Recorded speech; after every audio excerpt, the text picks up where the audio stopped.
ಪೂಜೆ ವ್ರತದ ಬಗ್ಗೆ ಮಾಹಿತಿಯನ್ನು ನನಗೆ ಹೇಳಿದ್ದಾರೆ. ಅದನ್ನು ಮಾಡುವುದರಿಂದ ಮನುಷ್ಯನ ಕಷ್ಟ ದುಃಖಗಳೆಲ್ಲ ದೂರ ಆಗ್ತಾವ ಅಂತ ಹೇಳಿದ್ದಾರೆ. ಅದಕ್ಕಾಗಿ ನಾವು ಕೂಡ ವ್ರತವನ್ನು ಮಾಡೋಣ ಅಂತ ಹೇಳಿ ಮಾತಾಡ್ಕೋತಾರೆ. ಆವಾಗ ಅವನು ಹೆಂಡತಿ ಹೇಳ್ತಾಳೆ, ಸ್ವಾಮಿ ನೀವು ಒಬ್ರಿಗೆ ಒಂದು ಕಟ್ಟಿಗೆ ಹೊರೆಯನ್ನು ಮಾರ್ಕೊಂಡು ಬಂದರೆ ತಾನೇ ನಮ್ಮ ಮನೆಯಲ್ಲಿ ಊಟ ಮಾಡ್ತೀವಿ. ಅಂಥ ಪರಿಸ್ಥಿತಿ ಇರುವಾಗ ಈ ವ್ರತವನ್ನು ಮಾಡೋ ನಿರ್ಧಾರ ಬೇಡ ಸ್ವಾಮಿ ಅಂಥೇಳಿ ಅವನ ಹೆಂಡತಿ ಹೇಳ್ತಾಳೆ. ಆವಾಗ ಆ ಕಟ್ಟಿಗೆ ಮಾರುವವನು ಹೇಳ್ತಾನೆ, ನೋಡು, ಒಂದು ದಿನ ಒಂದು ಹೊರೆ ಕಟ್ಟಿಗೆ ಮಾರುವಲ್ಲಿ 2 ಹೊರೆ ಮಾರಿದರೆ ಸಾಕು, ಆ ಪೂಜೆಯನ್ನು ಮಾಡಬಹುದು. ಅದಕ್ಕಾಗಿ ಹೇಗಾದರೂ ಮಾಡಿ ನಾನು 3 ದಿನ ಆದರೂ ಸರಿ ನಾನು ಕಟ್ಟಿಗೆ 2-3 ಕಟ್ಟಿಗೆ ಹೊರೆಯನ್ನು ಮಾರ್ಕೊಂಡೇ ಮನೆಗೆ ಬರ್ತೀನಿ. ಅಲ್ಲಿವರೆಗೂ ನನ್ನ ಮನೆಗೆ ಬರೋದಿಲ್ಲ ಅಂತೇಳಿ ನಿರ್ಧಾರ ಮಾಡಿಕೊಂಡು 2 ಹೊರೆ ಕಟ್ಟಿಗೆಯನ್ನು ತೆಗೆದುಕೊಂಡು ಊರಲ್ಲಿ ಮಾರ್ಲಿಕ್ಕೆ ಹೋಗ್ತಾನೆ. ತನ್ನ ಊರಲ್ಲಿ ತಿರುಗಾಡಿದ್ರು ಕಟ್ಟಿಗೆ ಹೊರೆ ಮಾರೋದಿಲ್ಲ. ಮತ್ತೊಂದು ಊರಿಗೆ ಹೋಗ್ತಾನೆ.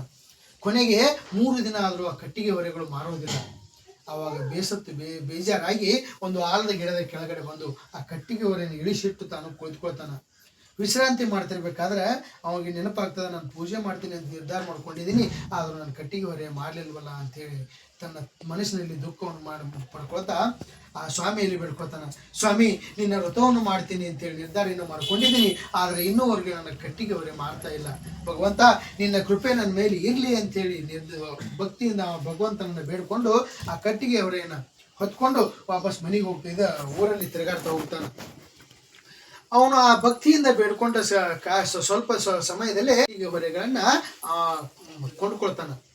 ಕೊಂಡ್ಕೊಂಡು ಕೂಡಲೇ ಅವನಿಗೆ ಆ ಕಟ್ಟಿಗೆ ಮಾರುವವನಿಗೆ ತುಂಬಾ ಸಂತೋಷವಾಗ್ತದೆ. ಯಾಕಂದ್ರೆ ನಾನು 3 ದಿನ ಆಯ್ತು ತಿರುಗಾಡ್ತಾ ಇದ್ದೀನಿ, ಕಟ್ಟಿಗೆ ಹೊರೆ ಮಾರ್ತಾ ಇರ್ಲಿಲ್ಲ. ಆದ್ರೆ ಇವತ್ತು ನನಗೆ ಪ್ರತಿನಿತ್ಯ ಒಂದು ಕಟ್ಟಿಗೆ ಹೊರೆಗೆ ಎಷ್ಟು ಬರ್ತಾ ಇತ್ತೋ ಅದಕ್ಕಿಂತ ಹೆಚ್ಚಾಗಿ ನನಗೆ ದೊರೀತು. ಅದೆಲ್ಲ ಈ ಭಗವಂತನ ಲೀಲೆ. ಆ ಸತ್ಯನಾರಾಯಣ ವ್ರತವನ್ನು ಮಾಡ್ತೀನಿ ಅಂತೇಳಿ ನಿರ್ಧಾರ ಮಾಡ್ಕೊಂಡದಕ್ಕಾಗಿ ಇಂಥ ನನ್ನ ಲಾಭವಾಗಿ ಬಂದದ. ಅದಕ್ಕಾಗಿ ನಾನು ಖುಷಿಯಿಂದ ಮನೆಗೆ ಹೋಗಿ ಆ ಪೂಜೆಯನ್ನು ಮಾಡಬೇಕು ಅಂತ ಹೇಳಿ ನಿರ್ಧಾರ ಮಾಡಿಕೊಂಡು ಆ ಹಣವನ್ನು ತೆಗೆದುಕೊಂಡು ಸೀದಾ ತನ್ನ ಮನೆಗೆ ಹೋಗ್ತಾನೆ. ತನ್ನ ಮನೆಗೆ ಹೋಗಿ ತನ್ನ ಹೆಂಡತಿ ಮಗಳನ್ನ ಕರೆದು ಹೇಳ್ತಾನೆ, ನೋಡು, ಇವತ್ತು ನಾನು ಕಟ್ಟಿಗೆ ಹೊರೆ ಮಾರ್ಲಿಕ್ಕೆ ಹೋದ್ರಾಗ 3 ದಿನ ಆದ್ರೂ ನಾನು ಕಟ್ಟಿಗೆ ಹೊರೆ ಮಾರಲಿಲ್ಲ. ಇವತ್ತು ಒಬ್ಬ ದೊಡ್ಡ ಸಾಹುಕಾರರು 2 ಕಟ್ಟಿಗೆ ಹೊರೆಯನ್ನು ತೆಗೆದುಕೊಂಡ್ರು, ನನಗೆ ಅದರಿಂದ ಹೆಚ್ಚಾಗಿ ಲಾಭ ಬಂತು ಅಂತೇಳಿ ತನ್ನ ಹೆಂಡತಿಗೆ ಹೇಳಿದಾಗ ಅವನ ಹೆಂಡತಿ ಕೂಡ ಖುಷಿ ಪಟ್ಟು, ನಾವು ಮನೆಯನ್ನು ಸ್ವಚ್ಛ ಮಾಡ್ಕೊಳ್ತೀವಿ, ಅಷ್ಟರಲ್ಲಿ ನೀವು ಹೋಗಿ ನೀವು ಪೂಜೆಗೆ ಬೇಕಾದ ಸಾಮಗ್ರಿಗಳನ್ನು ತೆಗೆದುಕೊಂಡು ಬನ್ನಿ ಅಂತ ಹೇಳಿ ತನ್ನ ಗಂಡನನ್ನು ಕಳಿಸ್ತಾಳ. ಅವನ ಗಂಡ ಸಾಮಗ್ರಿಗಳನ್ನು ತೆಗೆದುಕೊಂಡು ಬರುವಷ್ಟರಲ್ಲಿ ಮನೆಯನ್ನೆಲ್ಲ ಶುದ್ಧಪಡಿಸಿ ತಾವು ಕೂಡ ಸ್ನಾನದಿಂದ ಪರಿಶುದ್ಧರಾಗಿ ಬಂಧುಗಳನ್ನು ಕರೆಸಿಕೊಂಡು ಮನೆಯಲ್ಲಿ ಕುಳಿತಿರ್ತಾರೆ. ಅದೇ ಸಮಯಕ್ಕೆ ಆ ಕಟ್ಟಿಗೆ ಹೊರೆ ಮಾರುವವನು ಆ ಸಾಮಗ್ರಿಗಳನ್ನು ತೆಗೆದುಕೊಂಡು ಬಂದು ಒಬ್ಬ ಬ್ರಾಹ್ಮಣನ ಕರೆದುಕೊಂಡು ಬಂದು ಆ ಮನೆಯಲ್ಲಿ ಆ ದಿನವೇ ಯಥಾವಿಧಿಯಾಗಿ ಸತ್ಯನಾರಾಯಣ ಪೂಜೆಯನ್ನು ಮಾಡಿ ಸಾಯಂಕಾಲ ನೃತ್ಯ ಗಂಧೆ ಸೊಗಸಿನಲ್ಲಿ ಕಾಲ ಕಳೆದು ಆ ಸ್ಥಾಪಿತ ಸತ್ಯನಾರಾಯಣನನ್ನ ಉತ್ತರ ಪೂಜೆಯಿಂದ ವಿಸರ್ಜನೆ ಮಾಡ್ತಾರೆ. ಅವನು ಆ ದಿನ ಮಾಡಿದ ವ್ರತದ ಮಹಾಪ್ರಭಾವದಿಂದ ಆ ದಿನ ಮೊದಲುಗೊಂಡು ಅವನು ದುಃಖ ತಾಪಗಳೆಲ್ಲ ದೂರಾಗಿ ಅವನು ಧನಧಾನಿಗಳಿಂದ ಸಮೃದ್ಧಿ ಪಡೆದು ಅಂದಿನಿಂದ ಪ್ರತಿ ತಿಂಗಳು ತಪ್ಪದೆ ವ್ರತವನ್ನು ಆಚರಿಸುತ್ತಾ ದುರ್ಗಮ ಸಂಸಾರವನ್ನು ನ್ಯಾಸದ ನೆಗಿ ಕಾಲಕ್ರಮೇಣ ಸತ್ಯಲೋಕಕ್ಕೆ ಸೇರ್ತಾನ. ಈ ಪ್ರಕಾರ ಭಗವಾನ್ ನಾರಾಯಣ ನಾರದರಿಗೆ ಹೇಳಿದ ಕಥೆಯನ್ನು ಸೂತ ಪ್ರಣಾಳಿಕರು ಶೌನಿಕಾದಿಗೆ ಹೇಳಿ ಈ ಕಥೆಯನ್ನು ಮುಕ್ತ ಮಾಡ್ತಾರೆ. ಈ ಲಾಗ್ ಚಾರುನ್ ಬರ್ತಡೇ ದಿವ್ಸದ ಲಾಗ್ ರೀ ಇದು. ಇಲ್ಲಿ ನಾವು ಸತ್ಯನಾರಾಯಣ ಪೂಜೆ ಹಾಕ್ಸಿದ್ವಿ ರೀ. ಅದು ಆಕತಿ ಅದೆಲ್ಲ ಮುಗಿದ್ಮ್ಯಾಗ ಮುಂಜಾನೆ ಎಲ್ಲ ಕೆಲಸ ಮುಗಿಸ್ಕೊಂಡು ಪ್ರಸಾದ ಮಾಡೋದು, ಆಮ್ಯಾಗ ಬೇಳೆ ಅಕ್ಕಿ ನೈವೇದ್ಯ ಮಾಡೋದು, ಅದು ಹೋಳಿಗೆ ಮಾಡೋದು ಅದು ಮಾಡಿದ್ದೀನಿ ರೀ. ಎಲ್ಲ ಸುತ್ತ ದೇವ್ರಿಗೆ ಬಾನ ಕೊಡ್ಬೇಕಂತಂದು ಅಂದ್ಕೊಂಡು ಅದನ್ನೆಲ್ಲ ಮುಗಿಸ್ಕೊಂಡು ಸತ್ಯನಾರಾಯಣ ಪೂಜೆ ಅದು ಎಲ್ಲ ಮುಗಿಸ್ಕೊಂಡು ಮಧ್ಯಾಹ್ನ ಕಾಯಿಪಲ್ಲೆ ಹೋಳಕ್ಕೆ ಕೂತಿದ್ವಿ ನಾವು. ಇದು ರಾತ್ರಿ ಫಂಕ್ಷನ್ ಇರೋದ್ರಿಂದ ಎಲ್ಲ ಕಾಯಿಪಲ್ಲೆ ಅದು ಹೋಳಕ್ಕೆ ಟೈಮ್ ಸಿಕ್ಕಿದ್ರು ನಮಗೆ.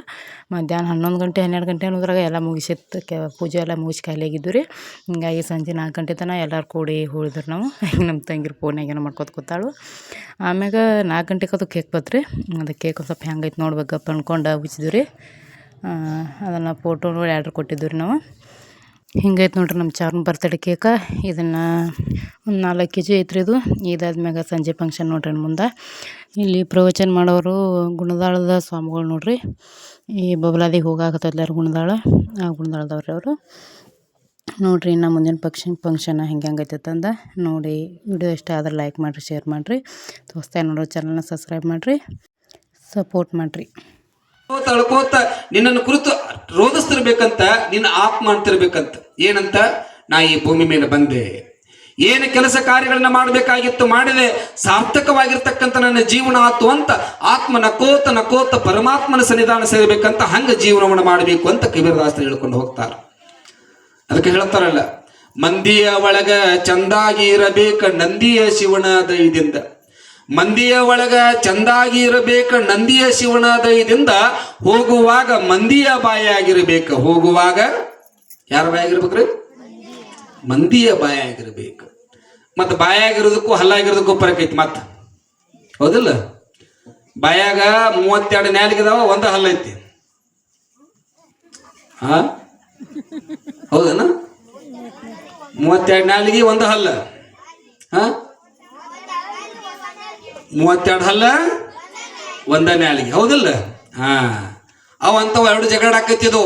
ಏನಂತ ನೋಡ, ಇರಾಮ್ ಒಬ್ಬನ ಅದನ್ನ ಅಂತ ನಾಲಿಗೆ ಹಾಕತ್ತದ, ಅದಕ್ಕೆ ಹಲ್ಲ ಹಾಕತ್ತಿದ್ದ. ನಾವು 32 ಮಂದಿ ಇದೀವಿ ನೋಡಿ. ಎಟ್ಟದವು? ಯಾವುವು ಹಲ್ಲುಗಳು? 32 ಅದಾವ.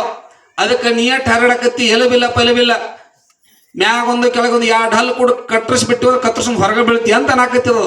ಯಾವ ಹಲ್ಲು ನಾಕತ್ತಿದ್ದು. ಅವಾಗ ನಾಲಿಗಂತದ, ಹೌದಪ್ಪ, ನಾನು ಒಬ್ಬನೇ ಇರಬೇಕು, ನೀವು 32 ಮಂದಿ ಇದ್ರೂ ಇರಬಹುದು, ಎದುರಿಗೆ ನಿಂತವಂಗ ಅಣಬಾರ್ದು ಅಂದ್ ಬಿಟ್ನಿ ಅಂತಂದ್ರೆ 32 ಮಂದಿ ಹೊರಗೆ, ಹೌದಿಲ್ರಿ? 32 ಮಂದಿ ಹೊರಗೆ ಬೀಳ್ಬೇಕಾಗ್ತದ. ಆದ್ರೆ ಇರುವುದು ನಾಲಿಗೆ ಒಂದಾದ. ನಾಲಿಗೆ ತಗ್ಗಿ ಬಗ್ಗಿ ಅದಕ್ಕೆಲ್ಲವಿಲ್ಲ. ಯಾರು ನಾಲಿಗೆ ಉದಾಹರಣೆ ತೆಗೆದುಕೊಳ್ತಾರೆ, ಎಲ್ಲರೂ ನಾಲಿಗೆ ಮ್ಯಾಗ ಉಳಿಯುವಂಗ ಕಾರ್ಯ ಮಾಡ್ಬೇಕಂತ ಹಲ್ಲಾಗ ಉಳಿಯುವಂಗ ಕಾರ್ಯ ಮಾಡಬಾರ್ದು. ಯಾರು ಕೆಟ್ಟ ಕೆಟ್ಟ ಕಾರ್ಯಗಳನ್ನು ಮಾಡ್ತಿರ್ತಾರ, ಹಲ್ಲು ಕಟ್ಟಿಸಿ ಮಾತಾಡ್ತಿರ್ತಾರ, ಇದ್ರ ಕಾಲಾಗ ಸಾಕಾಗೈತಿ. ಹಲ್ಲು ಕಟ್ಟಿಸಿ ಮಾತಾಡ್ಸಂಗಿಲ್ಲ. ಹಲ್ಲು ಕಟ್ಟಿಸಿ ಮಾತಾಡ್ತಾರಂದ್ರೆ ಇವರೆಲ್ಲ ಹಲ್ಲಾಗದಾರ ಅಂತ ತಿಳ್ಕೋಬೇಕು. ಅದಕ್ಕಂತಲಕಿ ಮಂದಿಯ ಒಳಗ ಚಂದಾಗಿ ಇರಬೇಕ ನಂದಿಯ ಶಿವನ ದಯದಿಂದ. ಹೋಗುವಾಗ ಮಂದಿಯ ಬಾಯಾಗಿರ್ಬೇಕು, ಹೋಗುವಾಗ ಮಂದಿಯ ಬಾಯಾಗಿರ್ಬೇಕು. ಹಂಗೆ ಜೀವನವನ್ನು ಮಾಡಬೇಕಂತ, ಹಂಗೆ ಸಾರ್ಥಕವಾಗಿರ್ತಕ್ಕಂಥ ಜೀವನ ಅನ್ನುವಂಥದ್ದು ಆಗಬೇಕಾಗಿತ್ತು ಅಂತಂದ್ರೆ ಗುರುವಿನ ಮಾರ್ಗದರ್ಶನ ಅನ್ನುವಂಥದ್ದು ಬಹಳ ಮುಖ್ಯವಾಗಿ ಬೇಕಾಗ್ತದೆ. ತಾವೆಲ್ಲ ತುಂಗುಳ ಗ್ರಾಮಸ್ಥರು ಬಹಳ ಪುಣ್ಯಶಾಲಿಗಳು. ಶ್ರೀಶೈಲ ಪೀಠಕ್ಕೆ ಒಬ್ಬ ಜಗದ್ಗುರುಗಳನ್ನೇ ಕೊಟ್ಟಿರ್ತಕ್ಕಂಥ ಗ್ರಾಮ ಯಾವುದು ಅಂತಂದ್ರೆ ನಮ್ಮ ತುಂಗುಳ ಗ್ರಾಮ. ಇಡೀ ಜಗತ್ತಿಗೆ ಗುರುಗಳನ್ನ ಕೊಟ್ಟಿರ್ತಕ್ಕಂಥ ಗ್ರಾಮ ಅದು ನಿಮ್ಮ ತುಂಗುಳ ಗ್ರಾಮದವರು. ಈ ತುಂಗುಳ ಗ್ರಾಮಕ್ಕೆ ಬರಬೇಕು ಅಂತ ನಮ್ಮ ನಾಗೇಶ್ ಅವಾಗವಾಗ ಪೂರ್ಣೋತ್ಸವ ಕಾರ್ಯಕ್ರಮ ಇದ್ದಾಗ, ಮಾನ್ಯ ಬಸವನ ಕಾರ್ಯಕ್ರಮ ಇದ್ದಾಗೂ ಸಹಿತ ಬೇರೆ ಕಡೆ ಕಾರ್ಯಕ್ರಮ ಫಿಕ್ಸ್ ಆಗಿರೋ ಕಾರಣಕ್ಕೋಸ್ಕರವಾಗಿ ನಮ್ಮ ಗದ್ದಾಳದಿಂದ ಪರಿಚಯ ಆಗಿರ್ತಕ್ಕಂಥವನು. ಬಹಳ ವಿಶೇಷವಾಗಿರ್ತಕ್ಕಂಥ ಗ್ರಾಮ ತುಂಗುಳು ಗ್ರಾಮದ ಸದ್ಭಕ್ತರು ತಾವೆಲ್ಲರೂ ಕೂಡ್ಕೊಂಡು ಇವತ್ತು ಮೊಟ್ಟ ಮೊದಲು ಹುಟ್ಟಿರ್ತಕ್ಕಂಥ ಏಕೈಕ ಸುಪುತ್ರಿ ಆಗಿರ್ತಕ್ಕಂಥ ಚರಣ್ಯ ಹೆಣ್ಣು ಮಕ್ಕಳದೇ ಯಾಕೆ ಇಟ್ಟೊಂದು ಹುಟ್ಟುಹಬ್ಬ ಕಾರ್ಯಕ್ರಮ ಮಾಡಬೇಕು. ಬಹಳ ಮಂದಿ ಗಂಡು ಮಕ್ಕಳು ಹುಟ್ಟಿದಾಗ ದೊಡ್ಡ ಕಾರ್ಯಕ್ರಮ ಮಾಡೋದು ನೋಡಿರಿ, ಹೌದಿಲ್ರಿ ಮಕ್ಕಳೇ? ಇದೊಂದು ಕತಿ ಕೇಳ್ರಿ. ಗಂಡು ಮಕ್ಕಳು ಹುಟ್ಟಿದಾಗ ಪೇಡೆ ಹಂಚ್ತೀರಿ, ಹೆಣ್ಣು ಮಕ್ಕಳು ಹುಟ್ಟಿದಾಗ ಏನ್ ಹಚ್ತೀರಿ? ಈಗ ಒಂದು ಕತ್ತಿ ಕೇಳ್ರೆ, ಕತ್ತಿ ಕೇಳಿದ್ಮೇಲೆ ನನಗೆ ಹೇಳ್ರಿ ಯಾವ್ದು ಚಲೋ ಹಚ್ಬೇಕಂತೇಳಿ. ಪೊಲೀಸ್ ನೌಕರಿ ಮದುವೆ ಆದ ಕೂಡಲೇ ಹೆಂಡತಿ ಗಂಟೆಗೆ ಹೇಳಿದ್ಲು, ನೋಡ ನಿನ್ನ ಜೊತೆಗೆ ನಾ ಜೀವನ ಮಾಡೋಕ್ಕಾಗೋದಿಲ್ಲ, ನಿನ್ನ ಜೊತೆಗೆ ನಾ ಜೀವನ ಮಾಡಬೇಕಾಗಿತ್ತು ಅಂತಂದ್ರೆ ಮಣಿಗೆ ಯಾರ ಬಂದ್ರು ಒಟ್ಟ ಬಾಗ್ಲ ತೆಗಿಯಂಗಲ್ಲ. ಅವಾಗ ಪೂಣಿಗೆ ನಿಂತಿದ್ದಿಲ್ರಿ. ಅವಾಗ ಹಳ್ಳಿಯಾಗ ವಸ್ತಿ ಮಾಡಿದ್ದ. ಹೆಂಡತಿ ಗಂಟೆಗೆ ಹೇಳಿದ್ದು, 2 ವರ್ಷ ಆದ್ಮೇಲೆ ಬರೀ ಹೊಳ್ಳೆ ಮುಳ್ಳಿನಿ ಆ ಕೇಸ್ ಬಂತು ಈ ಕೇಸ್ ಬಂತು, ಅವ್ರು ಕರೆದ್ರು ಇವ್ರು ಕರೆದ್ರು ಅಂತ ಎದ್ದದ್ ಹೊಂಟಿ ಅಂತಂದ್ರೆ ನಿನ್ನ ಜೊತೆಗೆ ನಾ ಜೀವನ ಮಾಡಕ್ಕಾಗತ್ತ, ಮದುವೆ ಯಾಕಾಗಬೇಕಾಗಿತ್ತು, ಹಂಗ ಪೊಲೀಸ್ ಆ ಕಡೆ ಹೋಗ್ಬೇಕಾಗಿತ್ತಲ್ಲ. ಹಂಗೀಗ ಜಗಳ ತೆಗದ ಅವಾಗ ಕೇಳಿದ್ರು ಏನ್ ಆಗ್ಬೇಕಾಗೈತಿ ಅಂದ. ನಾವು ಏನಾಗ್ಬೇಕಂತೀಯಲ್ಲ, ಒಟ್ಟ ಇನ್ ಯಾರ ಮಣಿಗೆ ಬಂದ್ರು ಸಹಿತ ಬಾಗ್ಲ ತೆಗಿಯಂಗಿಲ್ಲ, ಅದಕ್ಕೆ ಮಾತು ಕೊಡ್ತಾನಂದ್ರೆ ನಿಮ್ ಜೊತೆಗೆ ಜೀವನ ಮಾಡ್ತೀನಿ, ಇಲ್ಲ ಅಂದ್ರೆ ಬಸ್ ಫ್ರೀ ಅದಾವ ಕಾಡ್ಕೊಂಡು ಹೋಗ್ತೀವಿ ಅದಕ್ಕೆ ಆತ ನಿಮ್ಮ ಮುಂದೆ. ಈಗಿಂದ ಅವಾಗಿನ ಕತ್ತೀರ ಅದ, ಈಗ ಫ್ರೀ ಅದಾವ ಬಿಡ್ರಿ. ಯಾವಾಗ ಇಟ್ಟು ಹೇಳಿದ ತಕ್ಷಣದೊಳಗ ಅವಾಗ ಅವಂದ ಈಗೇನೀಗ ಒಟ್ಟು ಮಣಿಗೆ ಯಾರು ಬಂದ್ರು ಬಾಗ್ಲ ತೆಗಿಬಾರ್ದಲ್ಲ. ಹೌದು, ಮಣಿಗೆ ಯಾರು ಬಂದ್ರು ಬಾಗ್ಲ ತೆಗಿಬಾರ್ದು. ಬರ್ತಡೇ ಫಂಕ್ಷನ್ ನಮ್ಮ ಮನೆಯಿಂದ ಆಗಿರೋದ್ರಿಂದ ವಿಡಿಯೋನ್ಕ ಎಲ್ಲ ಮಾಡ್ಕೊಳಕ್ಕಾಗಿಲ್ಲ ರೀ. ಸ್ವಲ್ಪನೇ ವಿಡಿಯೋ ಮಾಡಿದ್ದು. ಪ್ರವಚನಕ್ಕೆ ಒಂದು ತಾಸರಾಗಿದ್ರಿ ಅದು. ಆದರೂ ನಾವು ಒಂದು 4 ನಿಮಿಷದ 5 ನಿಮಿಷದ ಅಷ್ಟೇ ವಿಡಿಯೋ ಮಾಡಿವ್ರಿ, ಎಲ್ಲನೂ ಮಾಡಿಲ್ಲ. ಆಮ್ಯಾಗ ಆ ಪ್ರವಚನ ಮುಗಿದ್ಮ್ಯಾಗ ಇಲ್ಲಿ ಗುಣದಾಳ ಅಪ್ಪಾಜಿಯವ್ರಿಗೆ ಸನ್ಮಾನ ಮಾಡ್ಯಾರ ರೀ ನಮ್ಮ ಮನೆಯವರೆಲ್ಲರೂ ಸೇರಿ. ಆಮ್ಯಾಗ ಇಲ್ಲಿ ನಮ್ಮ ತಂಗಿಗೆ, ಆಮ್ಯಾಗ ನಮ್ಮ ಟೇಲರ್ ಅವ್ರಿಗೆ, ಆಕಿನಿಂದ ಅವ್ರಿಗೆ ಮಾಲೆ ಹಾಕ್ಸ್ಯಾರ ರೀ, ಹೂವಿನ ಮಾಲೆ ಹಾಕಿಸಿ. ಆಮ್ಯಾಗ ನಮ್ಮ ಚಾರುನ ಕೊಡೋಣ ಹತ್ತಿದ್ರಿ ಅವರು. ಚಾರು ಅಳಾಕತ್ತಿಳ್ರಿ, ಹಿಂಗೆ ಏನ ತೊಗೊಂಡಿದ್ದೀನಿ ರೀ, ಚಾರುನ ಕೊಡೋಣ. ಆಮ್ಯಾಗ ಅವ್ರಿಗಿಬ್ಬರು ಕುಡಿಸಿ ಸನ್ಮಾನ ಮಾಡ್ಯಾರ ಅವರು. ಆದರೂ ಬರ್ತಡೇ ಫಂಕ್ಷನ್ ಮಾತ್ರ ಮಸ್ತ್ ಆತ್ರಿ, ಅಷ್ಟು ಸಿಂಪಲಾಗಿ ಚಂದ ಆತ್ರಿ. ಆದರೂ ಆಮ್ಯಾಗ ನಮ್ಮ ಚಾರು ಆಕೆ ದಿವಸ ಮಂದಿನ ಅದು ನೋಡ್ರಿ ಭಾಳ ಅಳ್ತಾಳ್ರಿ ಯಾರ ಕಡೆನೂ ಹೋಗಂಗಿಲ್ಲ. ಹಿಂಗಾಗಿ ಆ ಟೈಮ್ದಾಗ ಮಂದಿ ಭಾಳ ಇರೋದು ನೋಡಿ ಈಕೇನು ಸ್ಟೇಜ್ ಮ್ಯಾಗ ನಿಂದಿರ್ತಾವಲ್ಲ ಆಮೇಲೆ ಅಂದ್ಕೊಂಡಿದ್ವಿ ರೀ.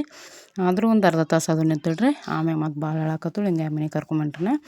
ಎಲ್ಲನೂ ವಿಡಿಯೋ ಮಾಡೋಕ್ಕಾಗಿಲ್ಲ ರೀ ನಮಗೆ. ಹಿಂಗೆಲ್ಲರೂ ಎಷ್ಟು ಜನ ಬಂದಿದ್ರು ಅನ್ನೋದೆಲ್ಲ. ಆಮ್ಯಾಗ ಊಟದ್ದು ವಿಡಿಯೋ ಮಾಡಿಲ್ಲ ರೀ ಯಾವುದು. ಬರೀ ಎಲ್ಲನೂ ಓಡಾಡೋರು ನಾವು ಎಲ್ಲ ನಾನು ಹಿಂಗಾಗಿ ಯಾವುದೂ ಸರಿಯಾಗಿ ಮಾಡೋಕ್ಕಾಗಿಲ್ಲ ರೀ. ಇಲ್ಲಿ ನಮಗೆ ಮಾಡತ್ತಾರ ನೋಡ್ರಿ ಇಬ್ಬರಿಗೂ, ನಮ್ಮ ಯಜಮಾನ್ರಿಗೆ ನನಗೆ ರೀ. ಆಮ್ಯಾಗ ಅಲ್ಲಿ ಸಾಂಬಳು ಕಲ್ಸಕ್ರಿ ಕೊಟ್ರಿ ಅವ್ರು. ಈ ನಮ್ಮ ಮನೆಯವ್ರಿಗೆ ಕೊಟ್ಟರು ನನ್ನ ಬಾಯಾಗ ಹಾಕತ್ತಂದ ನನ್ನ ಕೊಟ್ಟಿದ್ದು ಅವ್ರ ಬಾಯಿ ಹಾಕಂದು ಕೊಟ್ಟಿದ್ರಿ. ನಮ್ಮ ಮನೆಯವ್ರು ಅವ್ರು ಎಷ್ಟು ಕೊಡ್ತಾರಲ್ಲ ಅಷ್ಟು ಹಾಕಿಬಿಟ್ರಿ. ಬಾಯಿ ತುಂಬಿಬಿಟ್ಟು ಅವ್ರಿಗೇನೈತಿ ನಂಗೆ ಭಾಳ ಆದ್ರೆ ತಿನ್ನೋಕ್ಕಾಗೋದಿಲ್ಲ ಒಂದು ಸ್ವಲ್ಪ ಹಾಕಿನ್ರಿ. ಆದ್ರೆ ಅವರು ಅಷ್ಟು ಹಾಕಿಬಿಟ್ಟಿದ್ರಿ. ಅದಾದ್ಮ್ಯಾಗ ಹೊಳ್ಳಿ ಫಂಕ್ಷನ್ ಮುಗಿದ್ಮ್ಯಾಗ ಕೇಕ್ ಕಟ್ ಮಾಡಿರಿ. ಕೇಕ್ ಕಟ್ ಮಾಡಿ ಆದ್ಮ್ಯಾಗ ಎಲ್ಲರೂ ಬರೋದು ಹಿಂಗೆ ಬ್ಲೌಸ್ ಪೀಸ ರೊಕ್ಕ ತರೋರು ಆಯಿರಿ. ಆಮ್ಯಾಗ ಏನೇನೋ ಸ್ವಲ್ಪ ಎಲ್ಲ ಥರ ತಂದಿದ್ರಿ. ಎಲ್ಲ ಕೊಟ್ಟು ಫೋಟೋ ತೊಗೊಂಡ ಊಟ ಮಾಡಿ ಹೋದ್ರಿ ಎಲ್ಲರ. ಊಟಕ್ಕೆ ಏನೈತೆ ರೀ ಮೊಳ್ಗೆ ಕಾಳು ಪಲ್ಯ, ಆಮ್ಯಾಗ ಬದ್ನಿಕಾಯಿ ಪಲ್ಯ, ಹಿಂಡಿ ಮೊಸರು, ಆಮ್ಯಾಗ ಸ್ವೀಟ ಶಿರಾ ಐತೆ ರೀ. ಆಮ್ಯಾಗ ಸಜ್ಜಿ ರೊಟ್ಟಿ ಮಾಡ್ಸೀನಿ ರೀ. ಆಮ್ಯಾಗ ಜೋಳದ ರೊಟ್ಟಿ ಮಾಡ್ಸೀನಿ ಕಟ್ಟಿವ. ಅದಾದ್ಮ್ಯಾಗ ರೀ ಶಿರಾ ಅನ್ನ ಸಾರ ಇಷ್ಟು ಮಾಡಿಸಿದ್ರು ಊಟಕ್ಕೆ. ಊಟದ್ದು ಎಲ್ಲ ನಾವು ಹಳ್ಳಿ ಮಾಡಲ್ಲ ಮಾಡಿಸಿದ್ವಿ ರೀ. ಈಗ ಹೊಸ ಅದೇನು ಮಾಡಿಸಿದ್ದಿಲ್ಲ ರೀ. ಯಾಕಂದ್ರೆ ನಾವು ಮೇನ್ ಇಟ್ಟಿದ್ದನ ಎಲ್ಲ ಒಂದಿಷ್ಟು ಮಂದಿಗೆ ಊಟ ಮಾಡಿಸ್ಬೇಕಂತಂದು ಮಾಡಿದ್ರಿ. ಅದು ಫಂಕ್ಷನ್ನ ಪ್ಲ್ಯಾನ್ ಇದ್ದಿದ್ದೇನ ಊಟ ಮಾಡಿಸೋ ಸಂಬಂಧ ಆಗಿರಿ. ಹಿಂಗಾಗಿ ಎಲ್ಲ ಊಟ ಶಿಸ್ತೆಲ್ಲ ಹಳಿ ಇದನ್ನು ಇಟ್ಬಿಟ್ಟಿದ್ರು ನಾವು. ಈಗ ಹೊಸ ಅದೇನು ಇದ್ದಿದ್ದಿಲ್ಲ ಅದ್ರೊಳಗೆ. ಈ ಟೈಮ್ದಾಗ ಏನಂತ್ರಿ ಮಸ್ತ್ ಆತ್ರಿ ಫಂಕ್ಷನ್. ಎಲ್ಲರೂ ನಮ್ಮ ಫ್ಯಾಮ್ಲಿ ಎಲ್ಲ ಇರೋದು. ಇನ್ನು ನಮ್ಮ ಫ್ಯಾಮ್ಲಿ ಪೂರ್ತಿ ಬಂದ್ರೆ ನಮ್ದು ಸ್ಟೇಜ್ ಹಿಡಿಸಿದಿಲ್ಲ ರೀ, ಹಂಗಿತ್ತು ರೀ. ಆದರೂ ಮನೆಗೆ ಒಬ್ಬರು ಇಬ್ಬರು ಇಷ್ಟ ಬಂದಾರ ಅವರು. ಹಿಂಗಾಗಿ ಅಷ್ಟು ಐತೆ ನಮ್ದು ಅಲ್ಲಿ ಮ್ಯಾಗ ಫ್ಯಾಮ್ಲಿ. ಈ ಟೈಮ್ದಾಗ ಮಸ್ತ್ ಆತ್ರಿ ಬರ್ತಾಳೆ. ಚಾರು ಒಂದು ಸ್ವಲ್ಪ ಸುಮ್ಮನಿದ್ದಳ್ರಿ, ಹಂಗೆ ನಳಾತದಲ್ಲಿ ಈಗದು. ಆಮ್ಯಾಗ ಬರ್ತಾ ಅಳಾಕತ್ತಳ್ರಿ. ಇಷ್ಟು ಮುಗಿಸಿ ಕೇಕ್ ಅದು ಕಟ್ ಮಾಡಿಸಿ ಸಾಮ್ಗಳು ಹೋದ್ರಿ ಅವರು. ಇನ್ನು ವಿಡಿಯೋ ಕ್ಲಿಪ್ಪಿಂಗ್ ಅದು ಯಾವಿಲ್ಲ ರೀ. ಇನ್ನು ಮುಂದಿನ ವಿಡಿಯೋದೊಳಗೆ ಹೆಂಗೆ ಬರ್ತಡೇ ಆಯ್ತು ಏನಾಯ್ತು ಅನ್ನೋದೆಲ್ಲ ಶೇರ್ ಮಾಡ್ಕೊತೇನೆ ರೀ ನಿಮ್ಮ ಜೊತೆ. ಈ ವಿಡಿಯೋ ಈಗೊಮ್ಮೆ ಆಲ್ರೆಡಿ ಅಪ್ಲೋಡ್ ಮಾಡಿದ್ದೀನಿ ರೀ ನಾ. ಆದ್ರೆ ಏನು ರೀ ಆ ಸೌಂಡ್ ಅದು ಏನು ಹಚ್ಚಿರ್ತಾರಲ್ಲ ಅಲ್ಲಿ ಮ್ಯೂಸಿಕ್ ಅದು ಹಾಕಿ ಅದನ್ನು ಹಂಗೆ ಅಪ್ಲೋಡ್ ಮಾಡಿದ್ದೀನಿ ರೀ ನಾ. ಆದರೆ ಏನು ರೀ ಅದು ಕಾಪಿ ರೈಟ್ ಬತ್ರಿ. ಹಿಂಗಾಗಿ ಡಿಲೀಟ್ ಮಾಡಿಬಿಟ್ನಿ ರೀ. ಮತ್ತು ಚಾನಲ್ಗೆ ಏನು ಎಫೆಕ್ಟ್ ಆಗಬಾರ್ದು ಅಂದ್ಕೊಂಡು ಡಿಲೀಟ್ ಮಾಡಿ ಮತ್ತೆಲ್ಲ ಮ್ಯೂಟ್ ಮಾಡ್ಕೊಂಡು ವಾಯ್ಸ್ ಕೊಟ್ಟೇನಿ ರೀ ನಾ ಇಲ್ಲಿ. ವಿಡಿಯೋ ಇಷ್ಟ ಆದ್ರೆ ಲೈಕ್ ಮಾಡಿರಿ, ಶೇರ್ ಮಾಡಿರಿ. ಹೊಸ್ದಾಗಿ ನೋಡಿರಿ ಚಾನಲ್ ಸಬ್ಸ್ಕ್ರೈಬ್ ಮಾಡಿ ಸಪೋರ್ಟ್ ಮಾಡಿರಿ. ಇನ್ನೊಂದು ಸ್ವಲ್ಪ ಮಾತಾಡೋದು ತನ ಇಲ್ಲೊಂದು ಸ್ವಲ್ಪ ವಿಡಿಯೋ ಸ್ಲೋ ಮಾಡ್ಕೊಂಡೇನಿ ರೀ ಅದನ್ನು.